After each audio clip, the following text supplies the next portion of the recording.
তো আল্লাহ বলছেন কর্ণ দিলাম, চক্ষু দিলাম, বিবেক দিলাম। এটাই শুধু শেষ নয়, আল্লাহ সূরা দাহারের ৩ নম্বর আয়াতের ভিতরে আল্লাহ বলেছেন ইন্না হাদাইনাহুস সাবিলা ইম্মা শাকিরাম ওয়া ইম্মা কাফুরা। আল্লাহ বলছেন আমি তোমাদেরকে পথ দেখিয়ে দিয়েছি, রাস্তা দেখিয়ে দিয়েছি, ইম্মা শাকিরাম ওয়া ইম্মা কাফুরা। আল্লাহ বলছেন দুইটা পথের কথা সূরা বালাদের ১০ নম্বর আয়াতের ভিতরে আল্লাহ বলেছেন ওয়া হাদাইনাহুন নাজদাইন। আমি দুইটা পথ দেখিয়ে দিয়েছি, দুইটা রাস্তা দিয়েছি, একটা ভালো একটা মন্দ। তার মানে ভালো পথ আল্লাহ বলছেন আমি যেমন দুইটা ভালো মন্দ মন্দ ভালো দুইটা যেমন পথ দিয়েছি, অনুরূপ তাদেরকে বিবেক দিয়েছি, কর্ণ দিয়েছি, চক্ষু দিয়েছি, তারা ভালোটাকে যেন বুঝে নিতে পারে। দুনিয়ার সব কিছুই বুঝেছে, সংসার করতে হবে, ছেলে মেয়ে মানুষ করতে হবে, বাড়ি গাড়ি করতে হবে, জমি জায়গা করতে হবে, পৃথিবীর সমস্ত কিছু তার ব্রেন তাকে বলছে কাজে লাগালো, কিন্তু দিনের ব্যাপারে তার রবকে যেন চিনতে পারলো না। তো আমার আল্লাহ বলছেন যারা এই রকম ভাবে কুফরি করবে, তো আমার আল্লাহ বলছেন ইম্মা শাকিরাম ওয়া ইম্মা কাফুরা, তারা আমার শুকরিয়া আদায় করবে না তারা কুফরি আদায় করবে, এটা ওদের ব্যাপার। যদি কালে তারা কুফরি করে আমার ইবাদত না করে, তো আল্লাহ বলছেন সূরা দাহারের ৪ নম্বর আয়াত ইন্না আ'দাদনা লিল কাফিরিনা সালাসিলা ওয়া আগলালাম ওয়া সাইরা।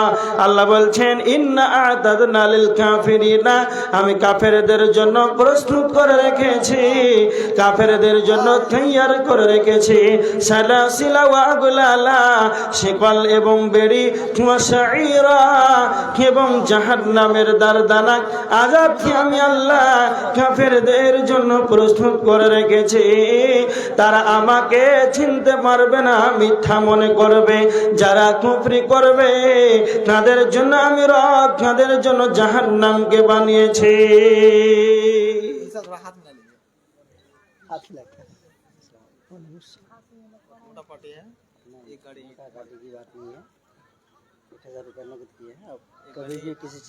এক গাড়ি ইট যখন বলছেন তা দিয়ে দেন।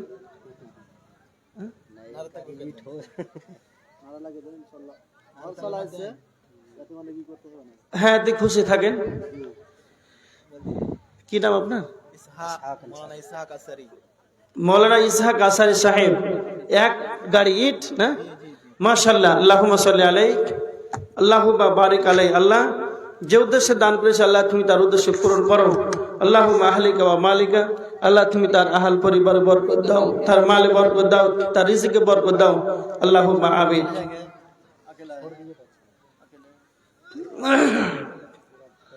এবার দেখেন, আচ্ছা পৃথিবীর মানুষ বর্তমান কোরআন হাদিসের আলোচনা এরা শ্রবণ করে না, ভালো লাগে না। এত সুন্দর সভা চলছে, আর কেমন করে বাজারে ঘুরতে পারে আমাদেরকে একটা লক্ষ্য করে। পৃথিবীর কোনো আলেম ওলামা, কোনো মৌলানা মুফতির হুকুম আছে যে তাকে টেনে ছেঁচড়ে মৌলানা হারুন রশিদ সাহেব জলসার আয়োজন করেছে তাকে টেনে হেঁচড়ে আনতে হবে, এরকম কোনো ব্যাপার আছে নাকি? হ্যাঁ, এরকম তো কোনো ব্যাপার নাই। কোরআনের আয়াত শুনেন, কোরআনের আয়াত আল্লাহ বলেছেন সূরা গাসিয়ার ভিতরে ফাযাক্কির ইন্নামা আনতা মুযাক্কির, ফাযাক্কির ইন্নামা আনতা মুযাক্কির লাস্তা আলাইহিম বিমুসাইতির ইল্লা মান তাওয়াল্লা ওয়া কাফার ফায়ুআযিবুহুল্লাহুল আযাবাল আকবার। আর ৫০০ করেন নেই। এদিকে কি নাম আপনার? মোহাম্মদ বেলাল। আপনার নাম কি? ৫০০ টাকা বাকি লিখবো তো ওই জন্য। ওনার বেলাল, ওনার মায়ের নামে ৫০০ টাকা নগদ আর ৫০০ টাকা বাকি। মাকে কত? ১ কুইন্টাল নাই? ওই মাইক ম্যান, কত সুন্দর ঘুমিয়েছি। দাও সাউন্ড দাও।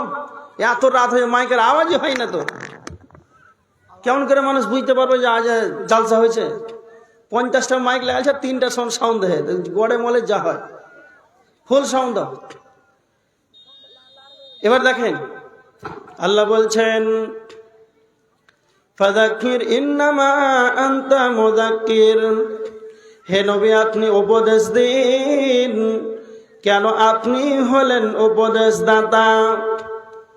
হে নবী আপনি উপদেশ দিন, আপনি হলেন উপদেশদাতা। তারপর আমার আল্লাহ বলছেন লাস্তা আলাইহিম বিমুসাইতির, হে নবী আপনাকে আমি র‍্যাব এবং পুলিশের প্রশাসনিক ক্ষমতা আমি দেইনি, আমি আপনাকে পুলিশ প্রশাসনিক ক্ষমতা দেইনি। এমন নাই পৃথিবীর বুকে এমন মানুষ ওলামা আলেম আছে যারা পৃথিবীর বুকে আল কোরআন হাদিসের কথা বলবে, এরা এমন নয় যে তাদেরকে টেনে ধরে ছেঁচড়েটা মেরে মেরে যেন তাদেরকে মসজিদে আনবে, এই দায়িত্ব যেন পৃথিবীর কারো যেন কাউকে দেওয়া হয় নাই। আমার দিকে লক্ষ্য করেন, পৃথিবীর কোন আলেম ওলামাকে যেন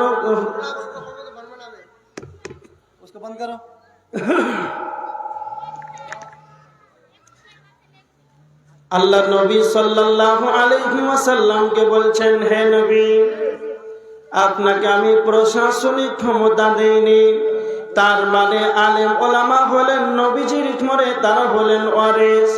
এরা কোরআন হাদিসের আলোচনা করবে, দিন ধর্মের কথা বলবে, দিন ধর্মের কথা বলবে, এরাই হলো আলেম ওলামা। যেমন বিশ্বনবীকে আল্লাহ প্রশাসনিক ক্ষমতা দেয়নি, অনুরূপ আল্লাহ কোন আলেমকে ক্ষমতা দেয়নি। এত সুন্দর আলোচনা চলবে, জুমার খুতবা চলবে, মাগরিবের সালাত চলবে, যারা চায়ের দোকানে বসে থাকবে তাদেরকে পিটিয়ে টেনে এনে মসজিদে ভরে দাও। হারুন রশিদকে এই ক্ষমতা আল্লাহ কিন্তু কাউকে দেয় নাই, পৃথিবীর কোন আলেমকে যেন এই ক্ষমতা দেয় নাই। এজন্য আপনাকে বলতে চাই, আল্লাহ বলছেন যারা আলোচনা শ্রবণ করলো, তারপরে আমার আল্লাহ বলছেন যখন জলসাতে এলো, খুতবাতে এলো, কোরআন হাদিসের আলোচনা শ্রবণের জন্য, আর 2 ঘন্টা 4 ঘন্টা 6 ঘন্টা ধরে আলোচনা শুনলো, যখন ওই লোকটা বাড়ি থেকে বের হয়েছিল, কেমন তার চরিত্র ছিল, যেমন তার বেনামাজি ছিল, 6 ঘন্টা আলোচনা শ্রবণ করার পরেও যেন সেই লোকটা বেনামাজি হয়ে আছে, ওই লোকটার চরিত্র যেন খারাপ হয়ে আছে। তার মানে জলসার মাহফিলে এসে 6 ঘন্টা ধরে আলোচনা শ্রবণ করার পর তার চরিত্রকে পরিবর্তন করতে পারলো না এবং তার সে নামাজি হতে পারলো না। তো আমার আল্লাহ বলছেন ইল্লা মান তাওয়াল্লা ওয়া কাফার, যারা শোনার পর যেন মুখটাকে ব্যাক করে ফিরে চলে গেল, তার মানে সে নিজেকে পরিবর্তন হতে পারলো না। তো আমার আল্লাহ বলছেন সেই লোকটা কাফের, তাদের কি হবে? ফায়ুআযিবুহুল্লাহুল আযাবাল আকবার, আল্লাহর কঠিন বড় বড় আযাবে তাদেরকে গ্রেফতার করবে। যারা আলোচনা শ্রবণ করবে না, ব্যাক করে মুখটাকে ফিরিয়ে নিয়ে চলে যাবে, তো আমার আল্লাহ বলছেন কঠিন আযাব তাদেরকে গ্রাস করবে। এই কথাটা ভালো করে মনে রাখবেন। পৃথিবীর বুকে আলোচনা ভালো লাগে না, দুনিয়া ভালো লাগে, তার মানে আপনাকে বুঝে নিতে হবে আপনার যেন কপাল ভাগ্য যেন খারাপ আছে। দুনিয়া আপনাকে বেশি আঁকড়ে ধরছেন, দুনিয়াকে ভালো লাগছে, আলোচনা ভালো লাগে না। যেই ব্যক্তি এই রকম ভাবে আলোচনার মাহফিল থেকে মুখকে ব্যাক করে চলে যাবে, এদেরকে ভালো লাগবে না। আমার আল্লাহ বলছেন ওরা হচ্ছে কাফের, এদেরকে কঠিন আযাব দেওয়া হবে, বড় বড় আযাব তাদের জন্য রয়েছে। এবার দুনিয়া আপনাকে গ্রাস করেছে, এই জন্য তারা জাহান্নামে যাবে। আল্লাহ বলেছেন জাহান্নামীদের 2টি বদগুণ আল্লাহ সূরা নাজিয়াতের ভিতরে বলেছেন, যাদের ভিতরে 2টি বদগুণ থাকবে তার এই বদগুণ কারণে মানুষ যেন জাহান্নামে চলে যাবে। সূরা নাজিয়াতের 37-38 নম্বর আয়াত আল্লাহ বলেছেন, ফাআম্মা মান তাগা ওয়া আসারাল হায়াতাদ দুনিয়া। আল্লাহ সুবহানাহু ওয়া তাআলা বলেছেন, যারা আল্লাহদ্রোহী হবে, সীমালঙ্ঘনকারী হবে, যারা আল্লাহর বর্ডারকে যেন তারা গ্রাস করে চলবে, আল্লাহর আইনের বিরোধিতা করবে। নাম্বার 2, ওয়া আসারাল হায়াতাদ দুনিয়া, যারা পৃথিবীর জীবনকে বেশি বেশি করে অগ্রাধিকার দেবে, সারাটা জীবন যারা দুনিয়া দুনিয়া দুনিয়া নিয়ে পাগল হয়ে আছে, আখিরাত হলে তাদের কোনো চিন্তা ভাবনা নাই। এবার আমাদিকে লক্ষ্য করেন, যারা শুধুমাত্র দুনিয়া দুনিয়া নিয়ে পড়ে থাকবে, এদের সফলতা যেন কিছুই আসবে না। আল্লাহ সুবহানাহু ওয়া তাআলা বলেছেন, ওয়া মান ইউরিদ সাওয়াবাদ দুনিয়া নুতিহি মিনহা আখিরাতি নুতিহি মিনহা।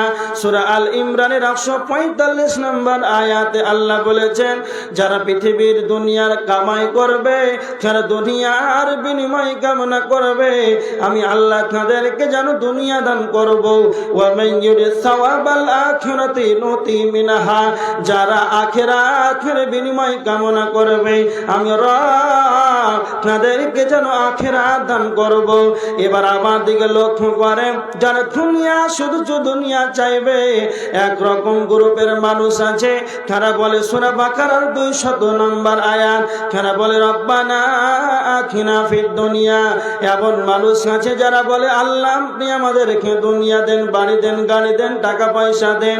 তো আমার আল্লাহ বলছেন, ওয়া মা লাহু ফিল আখিরাতি মিন খালাক, তাদের আখিরাত যেন কোনো রকম অংশ মিলবে না।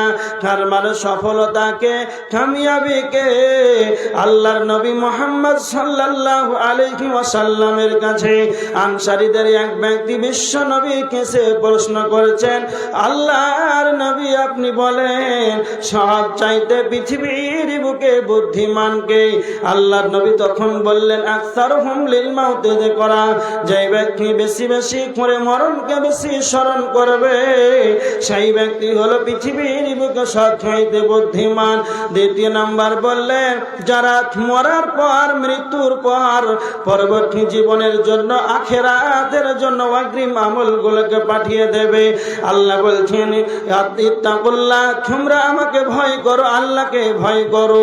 ওয়াল তানজুর নাফসুম মা কদ্দামাত লিগাদ, প্রত্যেকের উচিত যেন আখিরাতের জন্য অগ্রিম কিছু সঞ্চয় করা। ওয়াবতাগি ফিমা আতাকাল্লাহু দারাল আখিরা, সূরা কসাসের 77 নম্বর আয়াত আল্লাহ বলছেন, বান্দারে আমি তোমাকে যা দান করেছি তা থেকে তোমরা আখিরাতের গৃহ অনুসন্ধান করে নাও। তাহলে চালাক পৃথিবী থেকে দুনিয়ার বুকে বেঁচে থাকা কালে মরার মৃত্যুর পর পরবর্তী জীবনের জন্য প্রস্তুতি গ্রহণ করা, এই ব্যক্তি হলো পৃথিবীর বুকে সবচাইতে চালাক। আর দুর্ভাগ্যবান ব্যক্তিকে শুধুমাত্র জানা দুনিয়া চাইবে, দুনিয়া চাইবে, দুনিয়া চাইবে, তার ভিতরে চালাক হলো যারা মুমিন, তারাই হলো সবচাইতে চালাক। যারা ইমানদার হবে, যারা পরেশগার হবে, তারা মহান মাবুদের কাছে যেন 3 খানা দোয়া করবে, রব্বানা আতিনা ফিদ দুনিয়া হাসানা ওয়া ফিল আখিরাতি হাসানা ওয়া কিনা আযাবান নার। যারা মুমিন হবে তারা আমার রবকে বলবে, হে মাবুদ আপনি আমাদেরকে দুনিয়ার বুকে কল্যাণ দান করেন। তারপরে 2 নাম্বার দোয়া করবে, ওয়া ফিল আখিরাতি হাসানা, আল্লাহ আপনি আমাকে আখিরাতের প্রতি কল্যাণ দান করেন, হাসানা দেন। ওয়া কিনা আযাবান নার, আল্লাহ আপনি আমাদিগকে জাহান্নামের আগুন থেকে আমাদেরকে নিষ্কৃতি দান করেন। তার মানে যারা চালাক হবে, যারা ইমানদার হবে, 3 খানা মাবুদের কাছে দোয়া করবে, আল্লাহ আপনি আমাদেরকে দুনিয়াতে কল্যাণ দান করেন, আখিরাতে কল্যাণ দান করেন এবং জাহান্নামের আগুন থেকে আমাদেরকে বাঁচিয়ে দেন। এইভাবে যারা 3 খানা দোয়া করবে, তো আমার আল্লাহ বলছেন, উলাইকা লাহুম নাসিবুম মিম্মা কাসাবু, তাদের যেন আখিরাতে যেন হিস্সা রয়েছে, তাদের জন্য আখিরাতে যেন কল্যাণ রয়েছে।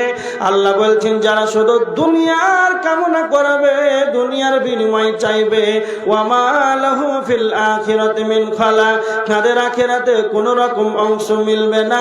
তাহলে তাদের কি মিলবে? ওয়া আসারাল হায়াতাদ দুনিয়া ফা ইন্নাল জাহিমা হিয়াল মাওয়া, তাদের দুনিয়া যারা বেশি করে অগ্রাধিকার দেবে, এই কারণে তাদের আখিরাতের ঠিকানা হবে জাহান্নাম। যারা শুধু দুনিয়ার বিনিময় কামনা করবে, দুনিয়া শুধু চাইবে, এই কারণে জাহান্নামে চলে যাবে। এই জন্য আপনাকে বলি, একবার চিন্তা ভাবনা করে মৌতটাকে নিয়ে ভাবতে হবে। মৌত এমন একটা সাবজেক্ট, এই জিনিসটাকে আমাদেরকে ভাবতে হবে, তবে আপনার দ্বারাতে পাপ কম হবে। এবার দেখেন, মানুষ কেন জাহান্নামে চলে যাবে একটু কি চিন্তা ভাবনা করেছেন? যাদের বিবেক আছে, বিবেক থাকার পরে বিবেকে কাজ করে না, বিবেকহীনতার কাজ করছে, এই কারণে জাহান্নাম। যারা আলোচনা শ্রবণ করার পর যারা মুখটাকে ব্যাক করে ফিরে চলে যায়, এরা মানবে না। শ্রবণ করার পর যেরকম তার চরিত্র ছিল ওই রকমই থেকে যাবে, যেরকম বেনামাজি ছিল সেই রকম বেনামাজি থেকেই গেল, ওই লোকটির ঠিকানা হবে জাহান্নাম। যারা দুনিয়াকে বেশি বেশি করে অগ্রাধিকার দিবে, তাদের ঠিকানা হবে জাহান্নাম।